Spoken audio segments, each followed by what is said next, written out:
Hello everyone, welcome to my channel. இன்னைக்கு நம்ம standard 10th maths chapter number 1 relation and ஃபங்க்ஷனில் exercise 1.2ல second sum வந்து பார்க்க போகிறோம். அதில் ஃபஸ்ட்டு ஏங்கிற செட் வந்து கொடுத்துருக்காங்க. ஏங்கிற செட்டில் எத்தனை எலமெண்ட்ஸ் இருக்குதுன்னு பார்த்தீங்கன்னா 1லேருந்து 45க்குள்ளே இருக்கிற நம்பர்ஸ் தான் வந்து அதில் எலமெண்ட்டாக இருக்குதுன்னு சொல்லியிருக்காங்க. அடுத்து ஆறுன்னுட்டு ஒரு ரிலேஷனை வந்து நம்மளே டிஃபைன் பண்ண சொல்லியிருக்காங்க. அப்படி டிஃபைன் பண்ணக்கூடிய ரிலேஷன் எப்படி இருக்குன்னா ஸ்கொயர் ஆஃப் அ நம்பர் ஆன் ஏல இருக்கிற ஒவ்வொரு நம்பருடைய ஸ்கொயர் நம்பர்ஸாக இருக்கணும்னுட்டு சொல்லியிருக்காங்க. அதான் வந்து ரிலேஷனாக இருக்க போகுது. அதுக்கப்புறம் என்ன எழுத சொல்லியிருக்காங்கன்னா நம்மளே அதாவது டொமைன் அண்ட் ரேஞ்ச் வந்து கண்டுபிடிக்க சொல்லியிருக்காங்க. எதுக்குன்னு பார்த்தீங்கன்னா அந்த ஆறுங்கிற ரிலேஷனுக்கு டொமைன் அண்ட் ரேஞ்ச் வந்து நம்மளை கண்டுபிடிக்க சொல்லியிருக்காங்க.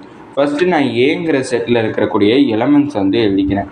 ஏங்கிற செட் வந்து எதுலேருந்து இருக்கும்னா 1லேருந்து அப் டு 45க்குள்ள இருக்கிற நம்பர்ஸ் தான் வந்து எனக்கு ஏவோட எலமெண்ட்ஸாக இருக்க போகுது. இப்போ ஏல இருக்கிற ஒவ்வொரு நம்பருடைய ஸ்கொயரை வந்து நம்ம பண்ணலாம். அதாவது இப்போ 1 இருந்துச்சுன்னா 1 ஸ்கொயர் பண்ணால் என்ன வேல்யூ கிடைக்குதுன்னு நான் பார்க்கணும். இப்போ நான் 6ன்னுட்டு அதை ரிலேஷன் எடுத்துக்கிறேன்.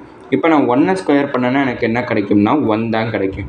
அடுத்து 2 ஸ்கொயர் பண்ணால் 4, 3 ஸ்கொயர் பண்ணால் 9, அடுத்தது 4 ஸ்கொயர் பண்ணால் 16, அடுத்தது 5 ஸ்கொயர் பண்ணால் 25, அடுத்து 6 ஸ்கொயர் பண்ணனா 36, அடுத்தது 7 ஸ்கொயர் பண்ணனா 49 ஆயிரும். ஆனால் இங்கே எனக்கு 45க்குள்ளே தான் இருக்கணும். ஆனால் இங்கே 49 போகுது. ஏன் இங்கே பார்க்குறீங்க அப்படின்னு கேட்டிங்கன்னா ஏ கிராஸ் ஏன்னுட்டு அவங்க கொடுத்துருக்காங்க. அப்படின்னா ஏக்குள்ளே எவ்வளோ எலமெண்ட்ஸ் இருக்கோ அதை மட்டும்தான் பார்க்கணும். ஆனால் 45 தாண்டி போகக்கூடாது. ஆனால் 7 ஸ்கொயர் பண்ணால் 45 தாண்டிடும். அதனால நான் இந்த 6ங்கிற செட் ப்ராக்கெட்டை க்ளோஸ் பண்ணிடலாம். அப்படின்னா எனக்கு நான் இங்கே ஒரு சைடில் ஒரு ஆரோ டயக்ராம் வரைஞ்சிக்கிறேன். இந்த ஆரோ டயக்ராமில் எனக்கு 1லேருந்து 45 வரைக்கும் இருக்கக்கூடிய எலமெண்ட்ஸ் வந்து இருக்குது. இப்போ எனக்கு மேப்பாக இருக்கிறது பார்த்தீங்கன்னா மொத்தம் 1லேருந்து 45 வரைக்கும் இருக்குது. ஆனால் 6 வரைக்கும் தான் மேப் ஆகிருக்கு. இங்கே என்னென்ன எலமெண்ட்ஸ் வந்து மேப் ஆகிருக்குன்னு பார்த்தோம்னா 1, 4, 9, 16, 25, 36. அதை நான் மேப் பண்ணிக்கிறேன். 1ஓட 1, 2ஓட 4, 3ஓட 9, 4ஓட 16, 5ஓட 25, 6ஓட 36. இப்போ நான் டொமைன் அண்ட் ரேஞ்ச் வந்து என்னென்னு நான் கண்டுபிடிக்கணும். டொமைன் வந்து என்னென்னு பார்த்தீங்கன்னா லெஃப்ட் சைடு இருக்கிறதான் வந்து டொமைன். லெஃப்ட் சைடில் என்னென்ன மேப் ஆகிருக்கோ அதான் டொமைன். லெஃப்ட் சைடில் என்னென்ன மேப் ஆகிருக்குன்னா 1லேருந்து 6 வரைக்கும் தான் மேப் ஆகிருக்கு. அப்படின்னா டொமைன் வந்து என்னென்னா 1லேருந்து 6 வரைக்கும் இருக்கக்கூடிய நம்பர்ஸை நான் எழுதிக்கிறேன்.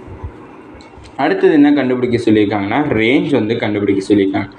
ரேஞ்சுங்கிறது ரைட் சைடில் மேப் ஆகிருக்கிறது ரேஞ்சாக இருக்குது. ரைட் சைடில் என்னென்ன மேப் ஆகிருக்குன்னா 1, 4, 9, 16, 25, 36 வந்து இருக்குது. அதை நான் எடுத்து எழுதிக்கிறேன். 1, 4, 9, 16, 25, 36. இதான் நம்ம டொமைன் அண்ட் ரேஞ்ச் வந்து கண்டுபிடிச்சாச்சு. இதோட செகண்ட் ப்ராப்ளம் வந்து முடிஞ்சிச்சு. தேர்ட் ப்ராப்ளம் இன்னொரு வீடியோவை பார்ப்போம். இதோட இந்த வீடியோ முடிஞ்சிச்சு. மறக்காமல் நம்ம சேனலை சப்ஸ்கிரைப் பண்ணி சப்போர்ட் பண்ணுங்கள். நீங்கள் கொடுக்கக்கூடிய ஒவ்வொரு சப்ஸ்கிரைபர் எனக்கு மிகப்பெரிய சப்போர்ட்டாக இருக்கும். தேங்க்யூ.